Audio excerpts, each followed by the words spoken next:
Qué alegría poder saludarte.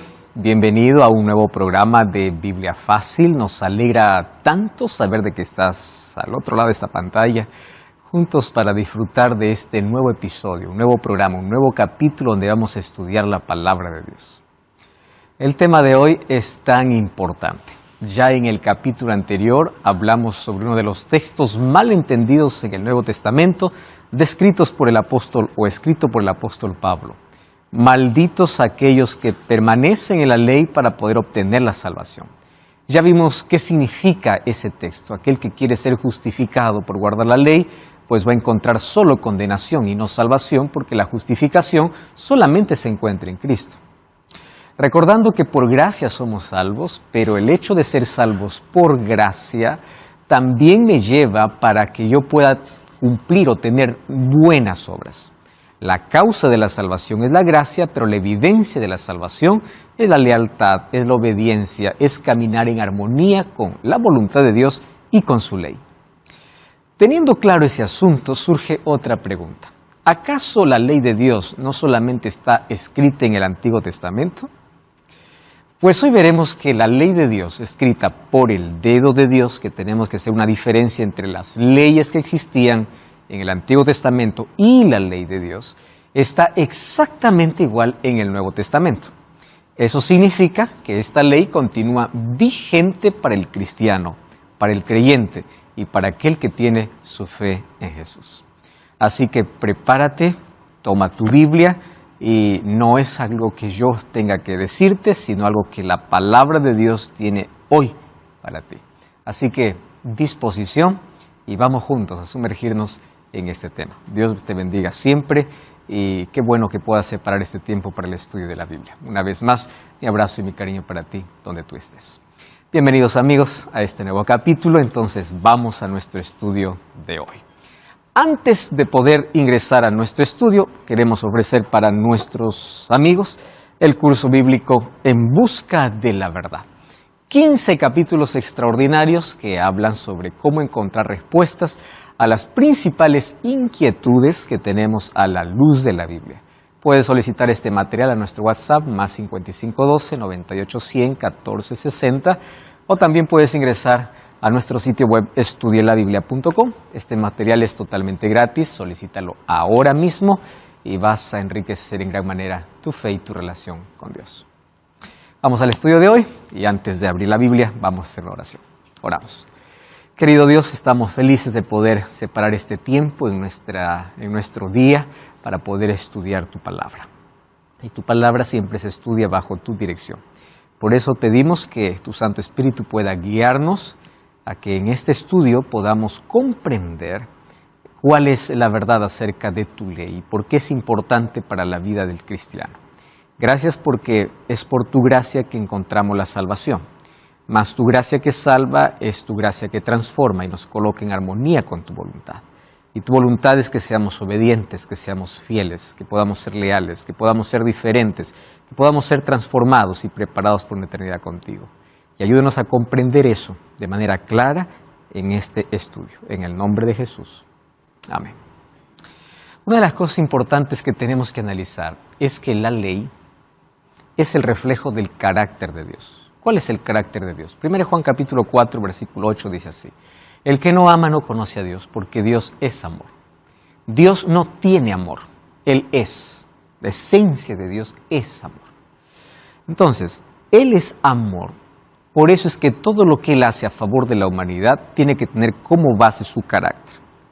La ley es el reflejo del carácter de Dios. Hoy vamos a encontrar algunos atributos de la ley. Por ejemplo, dice, Dios es justo, pero Romanos 7 dice que la ley también es justa. Dios es bueno, Romanos 7 dice que la ley es buena.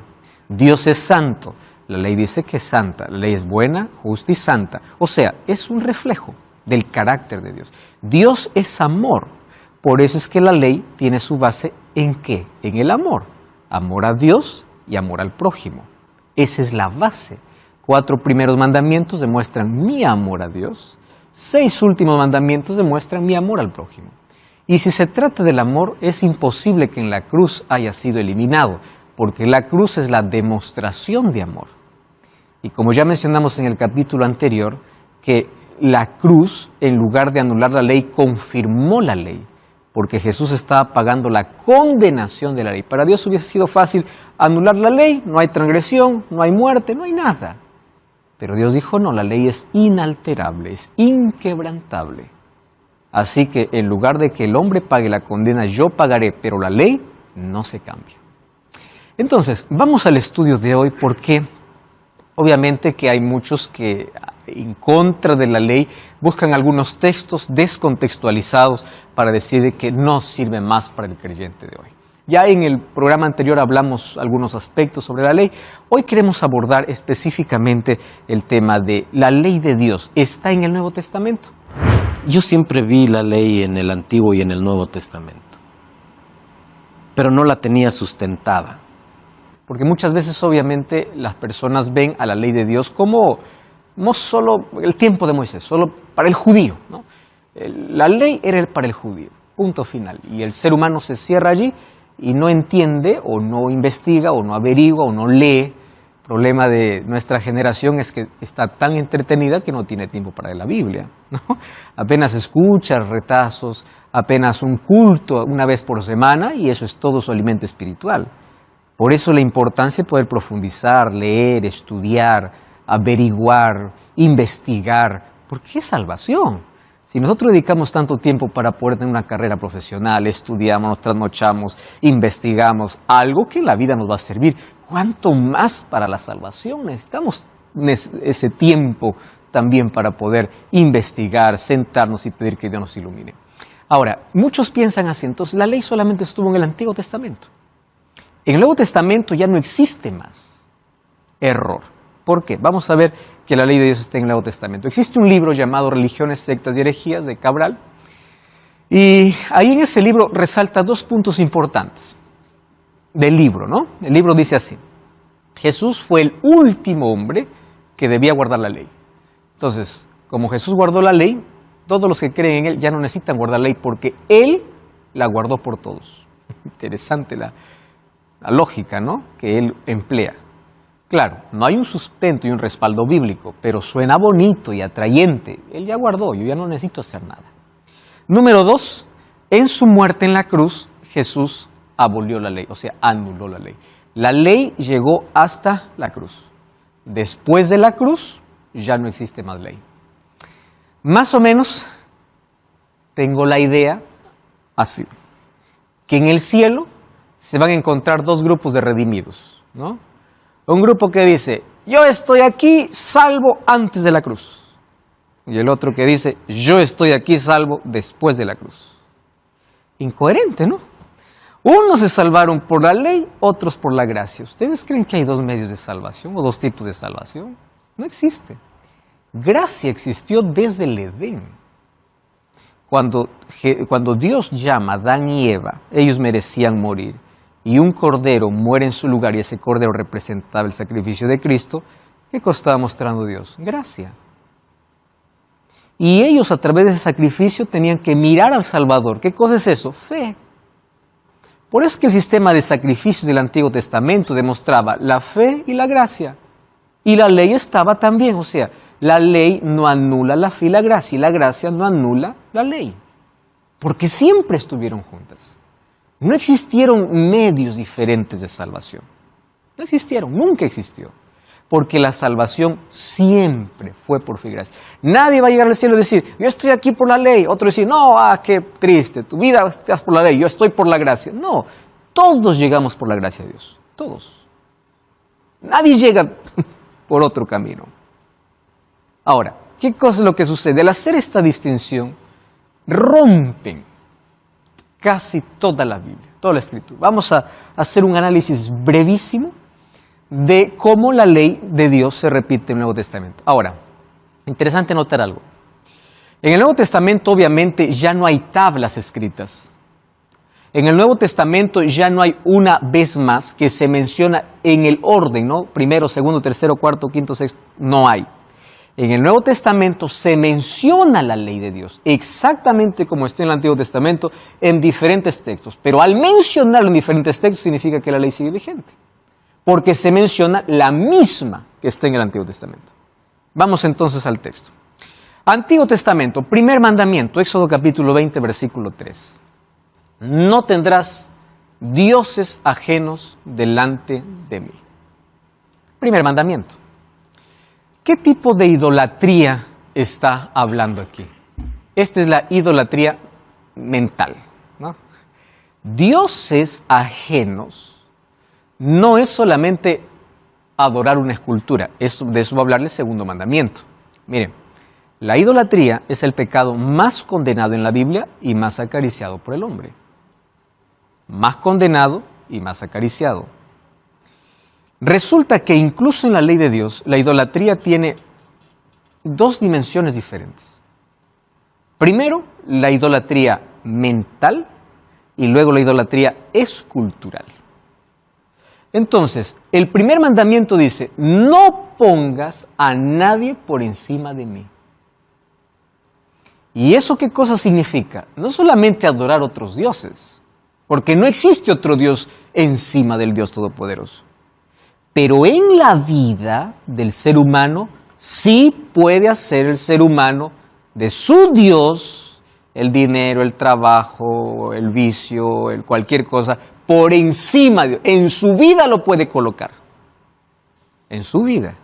Porque no existe fuera un Dios Todopoderoso. Pero en la vida, Dios no puede ser prioridad, entonces se coloca a otro por encima de Dios. Por eso, Mateo 6:33, ¿qué cosa dice? Busca primero el reino de Dios y su justicia.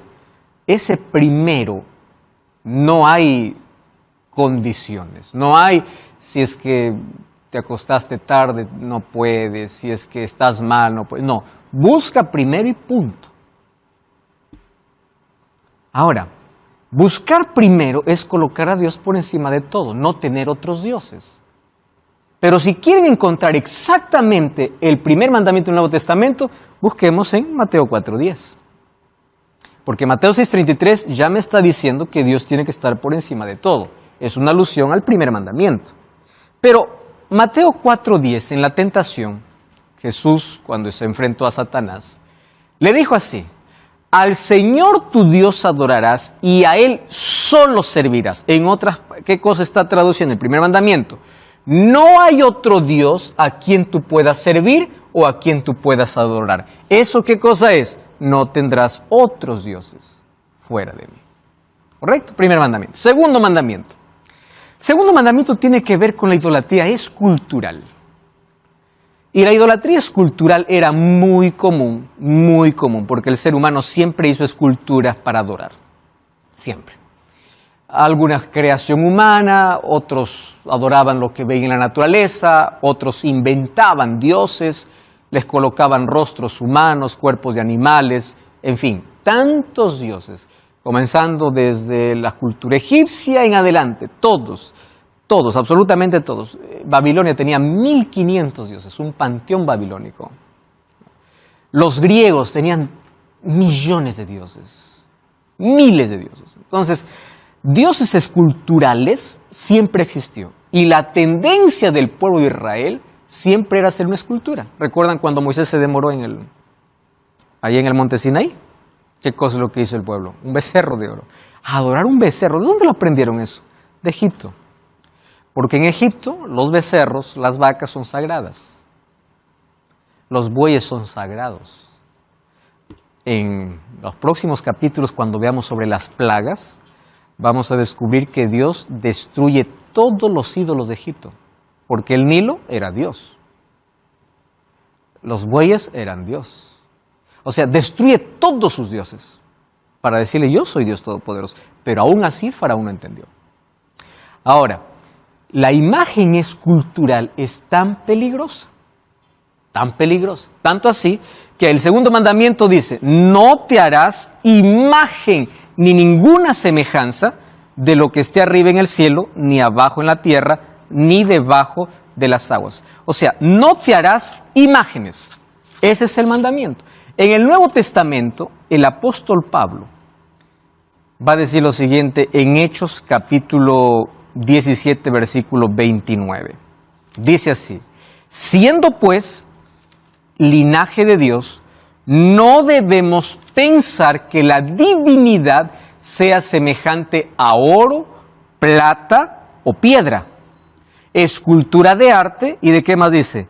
De imaginación de hombres. No permitan ustedes, dice el apóstol Pablo, que su imaginación pueda llevarles a levantar alguna escultura de arte.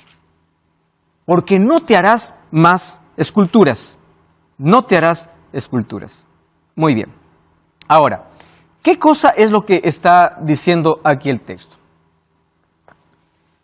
Hay muchos que dicen así. En el Antiguo Testamento vemos que Dios mandó en el santuario hacer imágenes, ¿verdad? Por ejemplo, ¿qué imágenes encontramos en el Antiguo Testamento? Afuera tenemos un altar de sacrificio, un lavatorio. En el lugar santo encontramos pan con una mesa con 12 panes, un candelabro de oro y un altar de incienso para perfumar porque no tenía ventanas, todo era cerrado y la sangre que entraba obviamente mal olor tenía dentro. Entonces a través de ese perfume que salía ya podía ambientar el santuario. En el lugar santísimo, ¿qué cosa se encontraba? El arca del pacto. Sobre el arca del pacto, ¿qué cosa había? La imagen de 2 querubines. Entonces algunos dicen así, ahí está una escultura. A ver, vamos a poner las cosas en su orden debido. ¿Las personas que entraban al atrio se postraban delante del altar? No, ellos llegaban al altar para hacer su sacrificio. El sacerdote, porque nadie podía entrar al lugar santo, solo el sacerdote, ¿se postraba delante del pan, del candelabro? No, porque eran símbolos, no se postraba. ¿Quién podía entrar al lugar santísimo? Ningún ser humano común, solo el sumo sacerdote que era uno. Y entraba una sola vez por año, 10º día del 7º mes, Tishri.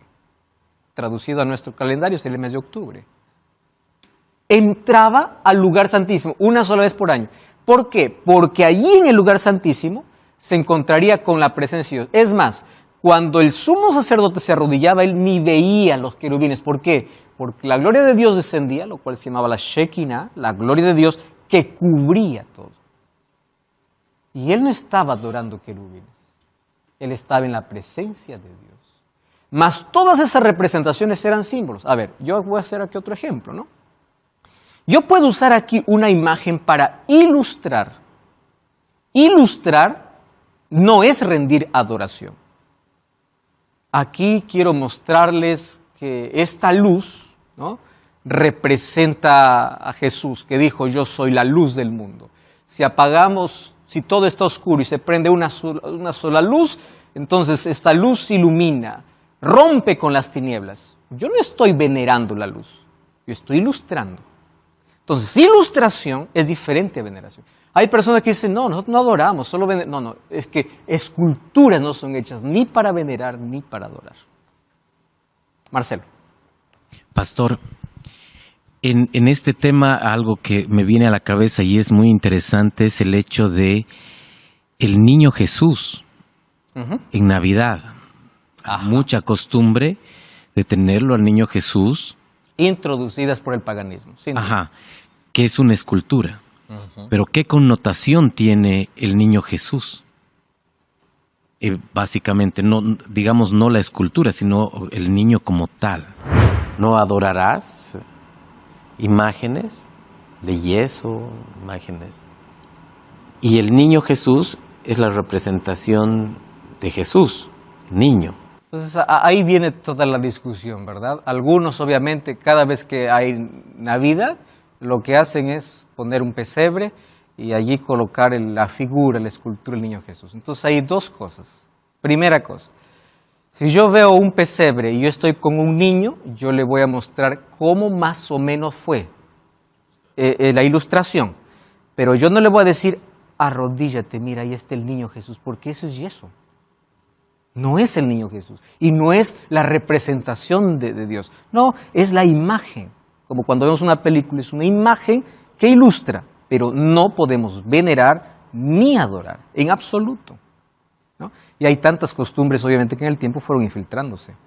Hay otras personas que dicen, pastor, pero usted se acuerda que Moisés levantó una serpiente en el desierto, ¿no? ¿Se acuerdan ustedes de esa ilustración? Todo aquel que miraba a la serpiente era sano, porque eran mordidos por las serpientes.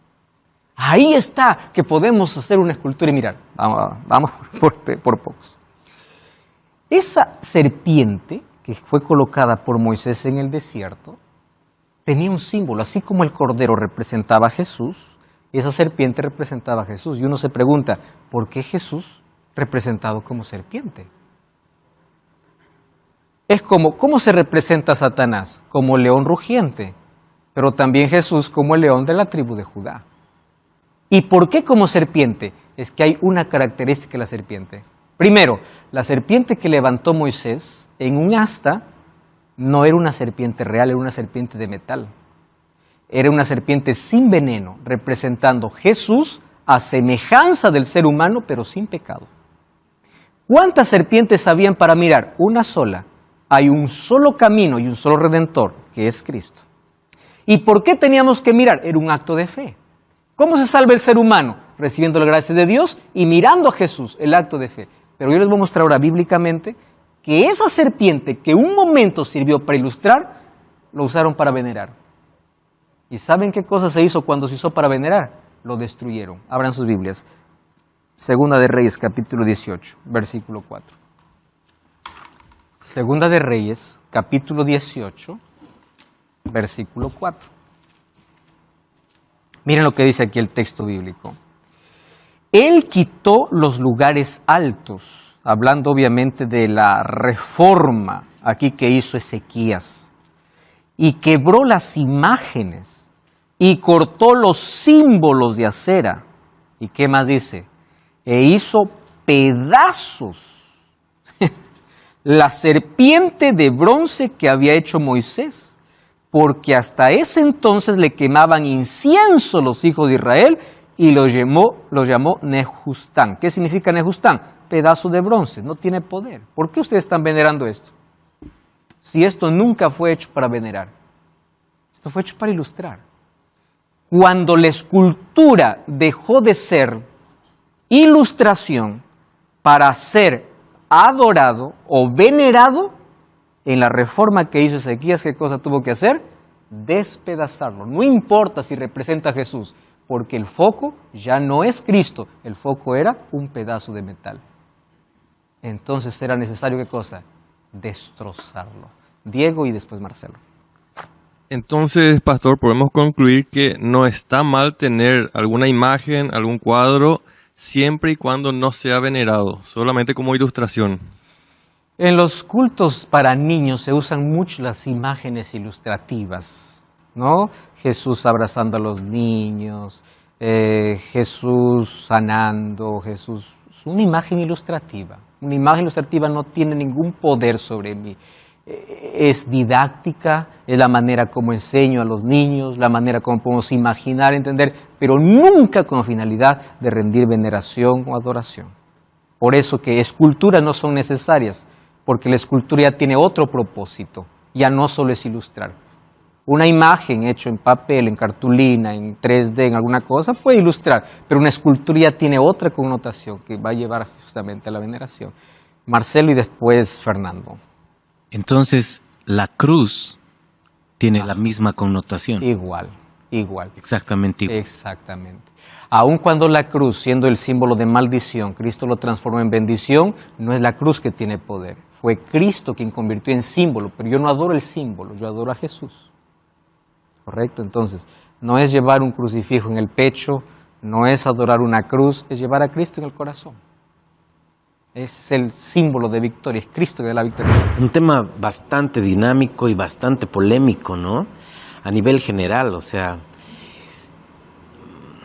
Mi pregunta era relacionada a lo mismo. Si la cruz, como en el mundo evangélico, la usan sola y en el mundo católico con Cristo en la cruz, si alguna de esas dos formas era idolatría o estaba bien como representación. Es totalmente innecesaria.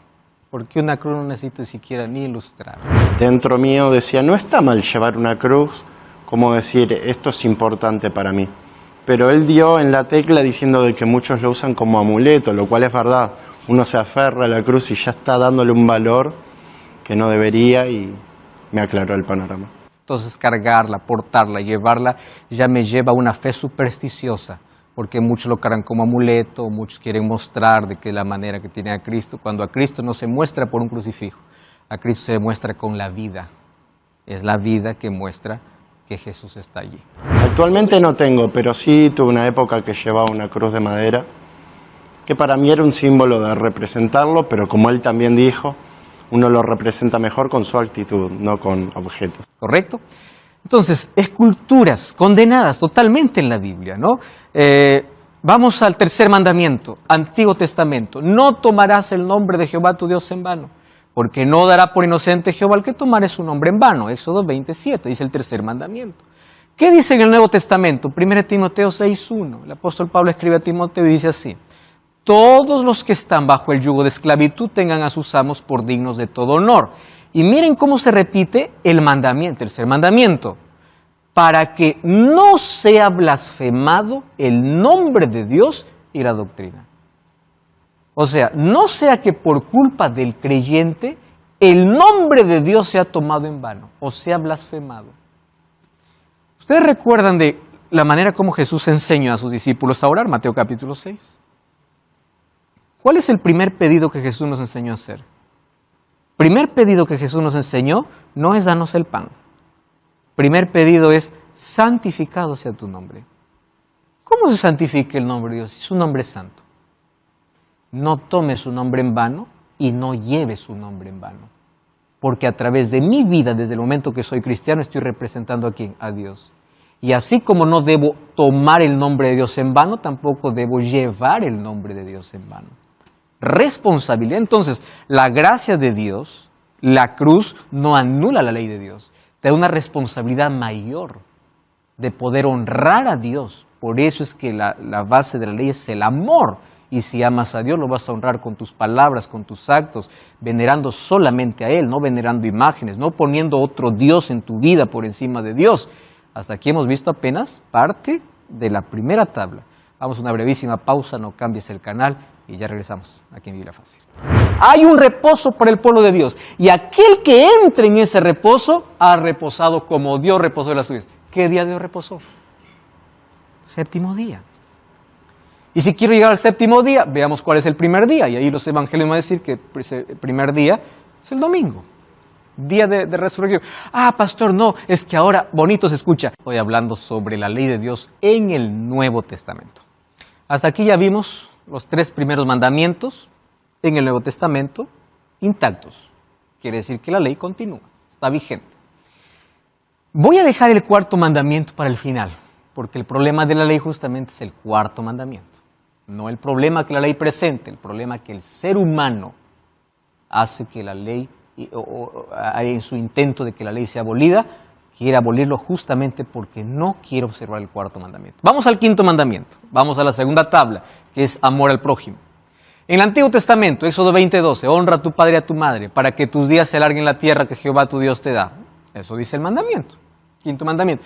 Cuando alguien me dice, la ley de Dios ya se clavó, ya se anuló, no hay ley, le digo entonces, pues, ¿de qué estamos hablando? No vamos a honrar más a los padres, porque si fue clavada, ¿para qué sirve? ¿Para qué honra? Es ilógico. Ahora, en el Nuevo Testamento, Pablo va a repetir en su carta a la iglesia de Éfeso, capítulo 6, versículos 2 y 3, Efesios 6, 2 y 3, dice así: honra a tu padre y a tu madre, que es el primer mandamiento con promesa. Claro, ¿cuál es la promesa? Para que tus días se alarguen en la tierra que Jehová tu Dios. Y aquí lo repite, para que te vaya bien y seas de larga vida sobre la tierra. El 5º mandamiento en el Nuevo Testamento continúa vigente. Y esto está después de la crucifixión de Jesús. Totalmente después. Recuerden que Pablo se convirtió al cristianismo después que Jesús resucitó. 6º mandamiento: no matarás. Y a partir de aquí hay varios textos que van a repetir esta parte de la ley. Voy apenas mencionarlo. Romanos 13:9. ¿Por qué? Aquí ya se repiten, mire, casi todo lo que falta. No adulterarás, no matarás, no hurtarás, no dirás falso testimonio, no codiciarás. O sea, está todo. Todo lo que faltaba está ya aquí, en este texto. Y cualquier otro mandamiento en esa sentencia resume: amarás a tu prójimo como a ti mismo. ¿Recuerdan cómo Jesús lo resumió en Mateo capítulo 22, versículo 36 al 40? ¿Cuál es el más grande mandamiento? Amarás a Dios y amarás al prójimo. De esto depende toda la ley. O sea, el resumen está aquí. ¿Y cómo se resume? El resumen es que si amas al prójimo, no vas a adulterar, no vas a matar, no vas a hurtar. O sea, la ley de Dios continúa. Exactamente, como en el Antiguo Testamento. Hasta aquí ya vimos todo, todos los mandamientos están allí ya. No adulterarás, no matarás, no hurtarás, no dirás falso testimonio, no codiciarás. Cualquier otro mandamiento, ahí está, en resumen, amarás a tu prójimo, porque forma parte de la segunda tabla. No cometerás adulterio, Mateo 19, 18, Jesús le dijo: no matarás, no adulterarás. Ahí está el séptimo mandamiento. Octavo mandamiento: no hurtarás. En el Nuevo Testamento, Romanos 3:9, el texto que leímos, ahí está, después de no matarás, dice no hurtarás. En el Antiguo Testamento dice: no hablarás contra tu prójimo falso testimonio. Mateo 10:19, los mandamientos sabes: no adulteres, no mates, no hurtes, no digas falso testimonio, haciendo mención al noveno mandamiento del Antiguo Testamento. Décimo mandamiento: no codiciarás la casa de tu prójimo, la mujer de tu prójimo, ni siervo, ni nada de tu prójimo. Romanos 7:7, ¿qué dice? ¿Qué pues diremos? ¿La ley es pecado? En ninguna manera. Pero yo no conocí el pecado sino por la ley. ¿De qué ley está hablando? Justamente de la ley de Dios. Porque tampoco conociera la codicia si la ley no dijera: no codiciarás. ¿Qué mandamiento está haciendo mención Pablo? El décimo mandamiento. Entonces, toda la ley de Dios está en el Nuevo Testamento. Exactamente. Si la ley de Dios hubiese sido clavada en la cruz, que eso va a ser nuestro próximo tema, entonces, ¿qué se clavó en la cruz, no? ¿Qué terminó en la cruz? Eso será nuestro próximo tema. Pero si esta ley hubiese sido clavada, ¿para qué mencionarle? ¿Para qué? ¿Para qué hacer mención? Ahora, ¿cuál es el problema? El cuarto mandamiento. Este es el problema. Yo tenía un poquito esa imagen, pero a la vez entendía que seguía vigente, y la cantidad de pasajes bíblicos que citó donde demostraba ya lo hace muy evidente. Le voy a decir por qué. Porque este es el único mandamiento de la ley que te coloca en el lugar que debes estar. Criatura, creador. Este es el mandamiento específicamente que habla de adoración. ¿Ustedes saben cuál es la disputa del diablo con Cristo? Adoración. ¿Ustedes saben por qué el gran conflicto? Satanás quiso ser adorado. Adoración. ¿Y por qué el ataque a la ley? El ataque no es a la ley directamente, el ataque es al mandamiento que habla de adoración. Y de toda la ley hay un mandamiento que te manda a adorar, específicamente y en un día específico. Cuarto mandamiento: acuérdate el sábado para santificarlo. Abran sus Biblias ahí, porque vamos a hacer una comparación entre el Antiguo y el Nuevo Testamento. Éxodo capítulo 20, vamos a leer versículo 8 en adelante, pero yo allí voy a hacer una mención al Nuevo Testamento. Acuérdate del día sábado. Si su Biblia dice reposo, ahí en reposo hay un asterisco, abajo dice que equivale a sábado, para santificarlo. 6 días trabajarás y harás toda tu obra. El séptimo es reposo para Jehová tu Dios. No hagas en él obra alguna, tú, ni tu hijo, ni tu hija, ni tu siervo, ni tu criada, ni tu bestia, ni tu extranjero que esté entre tus puertas. 11. Porque en 6 días hizo Jehová los cielos y la tierra, el mar y todas las cosas que en ellos hay, y reposó en el séptimo día, por tanto Jehová bendijo el día de reposo y lo santificó. No pierdan Éxodo 20, ¿está bien? No lo pierdan. Vamos a Apocalipsis capítulo 14, versículo 7. Apocalipsis capítulo 14, último libro de la Biblia. Estoy ahora yendo al Nuevo Testamento. Apocalipsis capítulo 14, versículo 7. ¿Qué cosa dice ahí? Diciendo a gran voz: temed a Dios y dadle gloria. Ustedes saben que este es el mensaje que tiene que ser proclamado antes de la venida de Jesús. Apocalipsis está escribiendo para el tiempo del fin. Y este ángel es el pueblo de Dios que tiene que proclamar este mensaje. Temed a Dios y dadle gloria, porque la hora de su juicio ha llegado. De esto ya hablamos en un programa anterior. ¿Y qué cosa dice? Adorad a aquel que, muy bien, que hizo el cielo, la tierra, el mar y las fuentes de las aguas. ¿Ustedes se acuerdan en el primer capítulo que yo les dije que Apocalipsis, de los 404 versículos, más de 200 versículos son tomados del Antiguo Testamento? Ahora, ¿dónde está adorar aquel que hizo el cielo, la tierra, el mar y las fuentes de las aguas? Volvamos a Éxodo 20. Versículo 11. Porque en 6 días hizo Jehová los cielos, la tierra, el mar y todas las cosas que en ellos hay. ¿Dónde está ese texto de Apocalipsis 14:7? En Éxodo 20:11. Hablando ¿para qué? Para el tiempo del fin. Llamando a la adoración. ¿Por qué? Porque este es el mandamiento olvidado.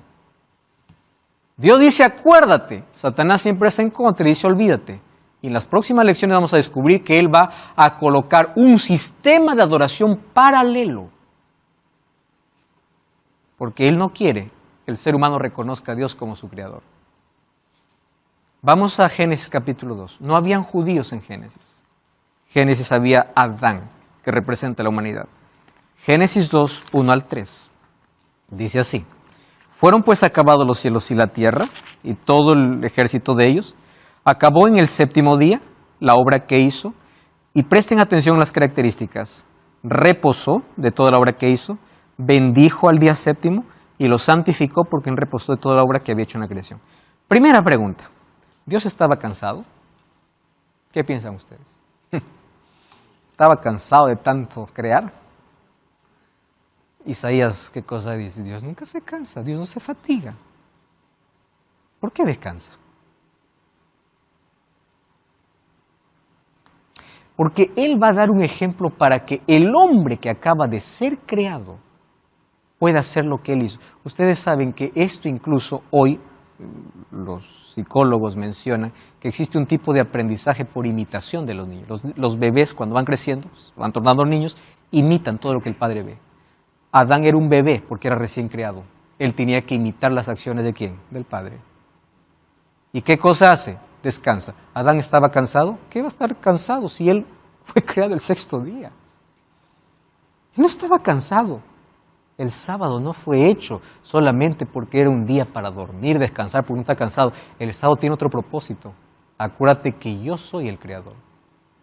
Entonces, cada vez que llega sábado, yo levanto un monumento en el tiempo, porque va a ser un encuentro entre creador y criatura. ¿Ustedes saben cuándo apareció la evolución? Cuando el ser humano se olvidó quién es su creador. ¿Y saben cuál fue el método de Dios para que el ser humano jamás olvide de dónde viene? El sábado. Porque ¿qué cosa iba a recordar? Todo esto es creado ¿por quién? Por Dios. Número 2, reposó, bendijo. Ustedes lean todo el capítulo 1. No hay un texto que diga, y acabó el primer día y bendijo el primer día.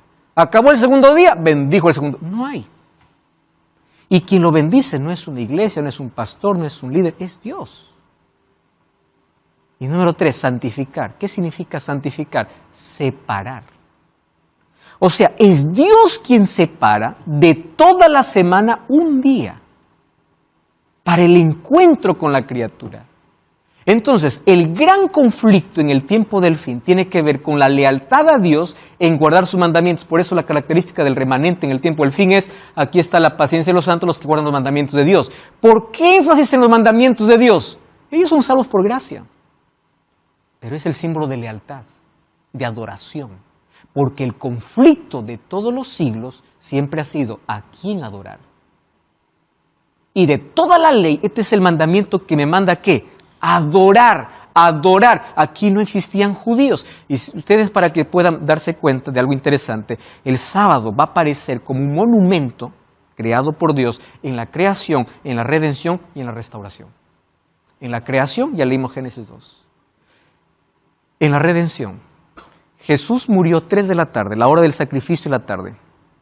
Antes de la puesta del sol, ¿dónde estaba Jesús? En su tumba, porque el sábado no comienza a la medianoche del viernes, el sábado comienza a la puesta del sol. ¿Y dónde estaba Jesús a la puesta del sol del viernes?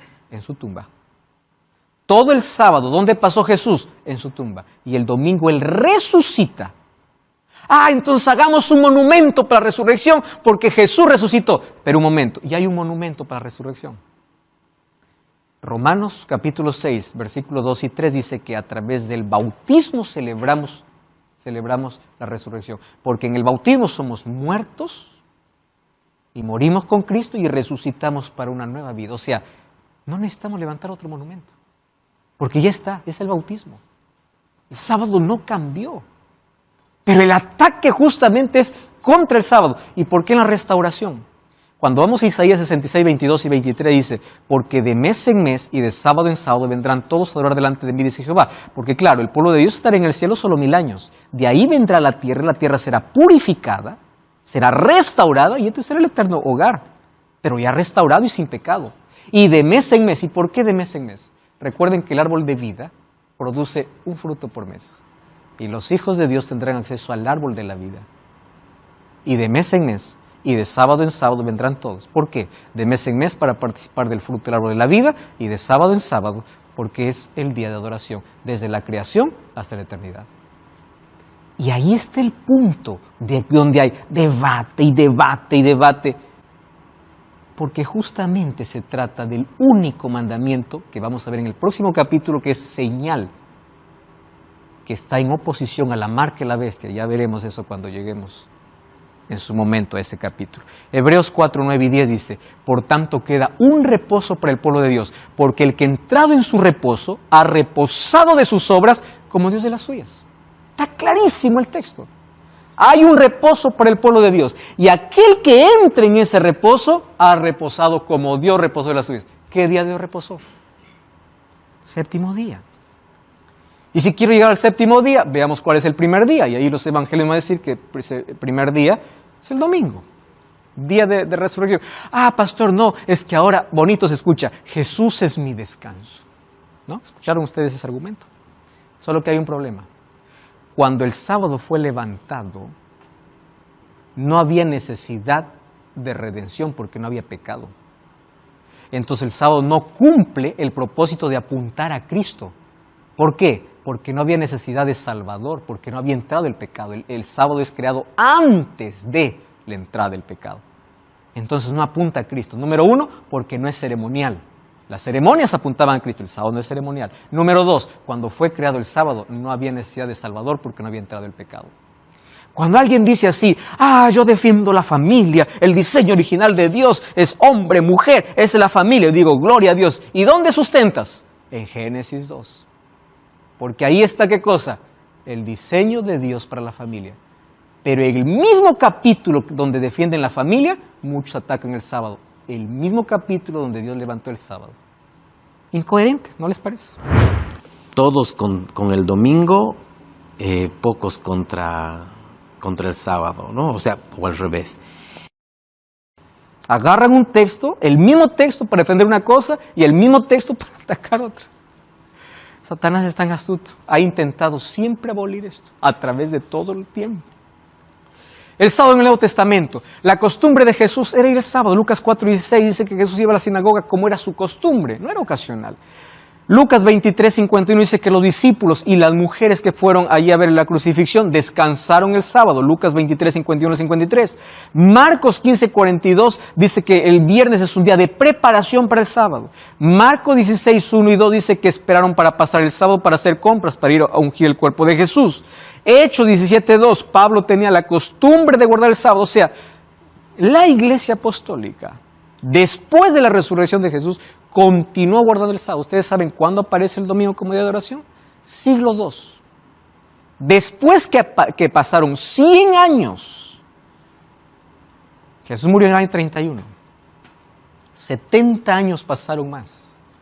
Y allí comienzan a celebrar otro día paralelo que la Biblia nunca respalda, porque la Biblia el día de domingo lo llama simplemente primer día de la semana, en todos los evangelios. Y recordemos que los evangelios fueron escritos después de la resurrección de Jesús. Si las cosas hubieran cambiado, los evangelios hubieran dicho diferente. Mateo, Marcos, Lucas y Juan hubiesen escrito totalmente diferente, ya no mencionado el primer día de la semana. Miren, esta explicación a mí me encanta. Ustedes saben que el tiempo tiene una explicación astronómica. Todo. Por ejemplo, un día, ¿qué cosa representa? Una vuelta de la Tierra sobre su propio eje. Un mes es el espacio de una luna nueva a otra luna nueva. Un año es el tiempo de la Tierra alrededor del Sol. Pero una semana no hay manera de explicar por qué son 7 días. Pudo haber sido 4, 5. Pudo haber sido 6. ¿Por qué 7? Solo la Biblia tiene explicación. Dios hizo la semana de 7 días porque el séptimo día lo separó. No hay una explicación astronómica para eso. Han podido descubrir la explicación para un día, para un mes, para un año, pero no para una semana. La cronobiología estudia los ritmos biológicos. Ustedes saben que nosotros funcionamos por ritmo, tenemos un ritmo biológico. Cada día, cada 24 horas hay un ritmo que se llama el ritmo circadiano.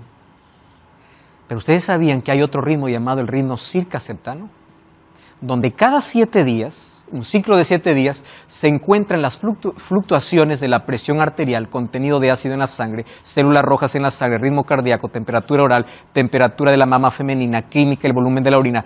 Todo eso a partir de 2 neurotransmisores importantes, noradrenalina y adrenalina, y del aumento y la disminución de diversos productos químicos del cuerpo, tales como la hormona, que pueden enfrentar el estrés, el cortisol. ¿Quién lo produce eso? El cuerpo. ¿Cada cuánto? Cada 7 días.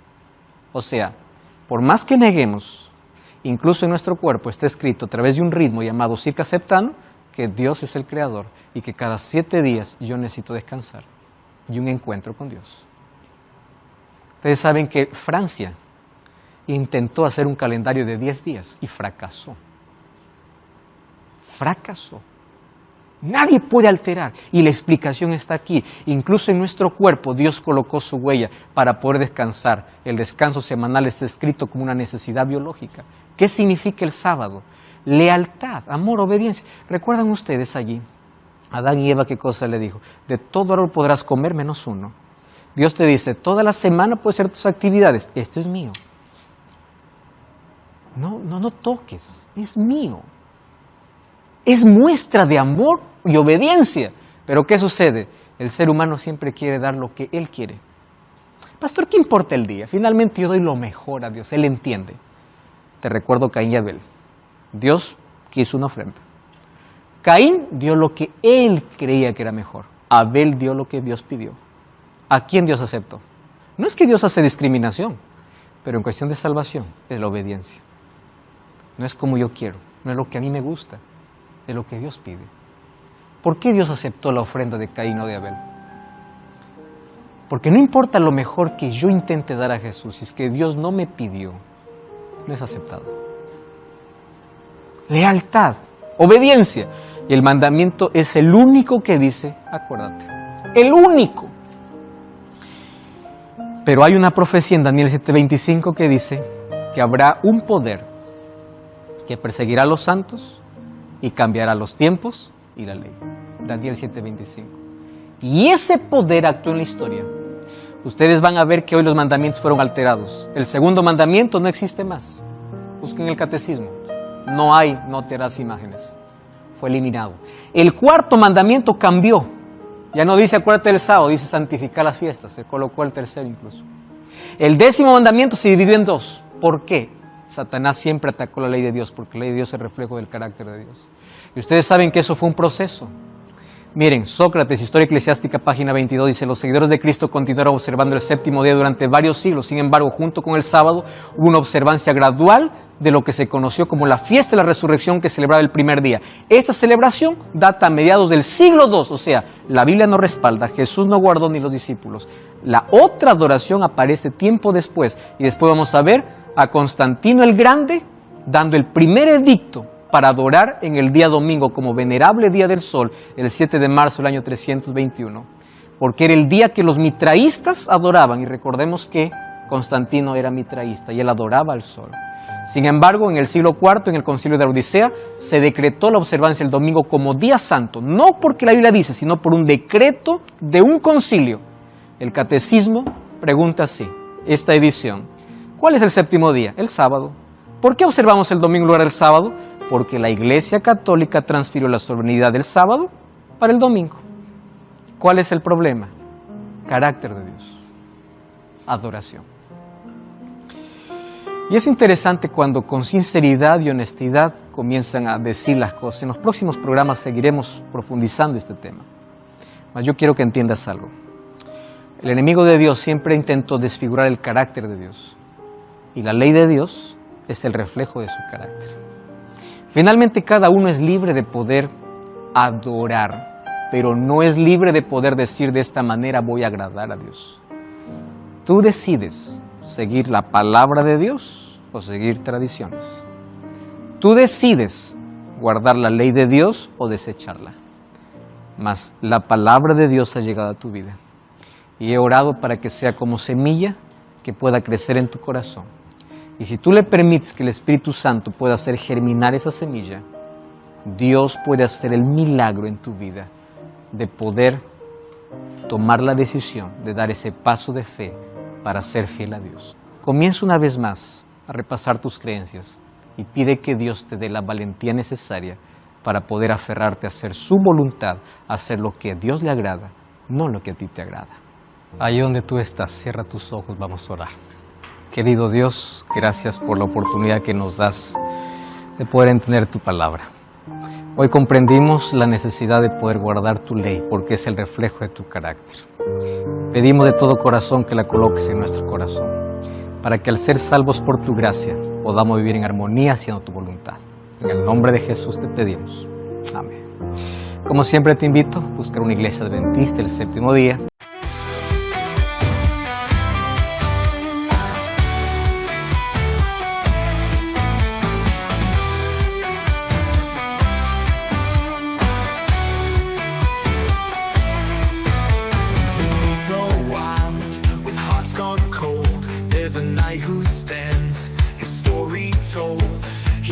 With grace and armor bright, fighting the dark with love, not might. He lifts the broken, gives them hope. With gentle words, he helps them cope. No sword of steel, but heart of gold. He leads with warmth, his spirit bold. He's got no shield, just open arms. Spreads the light and stops the harm. It's good to be kind, let the love unwind. The white knight's way is the path we find. In a world that's lost, he shows the light. It's cool to be kind, it's cool to do right. He's a hero with no fight, just love in his hands. Spreading hope across the lands. Yeah, it's cooler to be kind, to lift and to shine. The white knight's way, a love divine.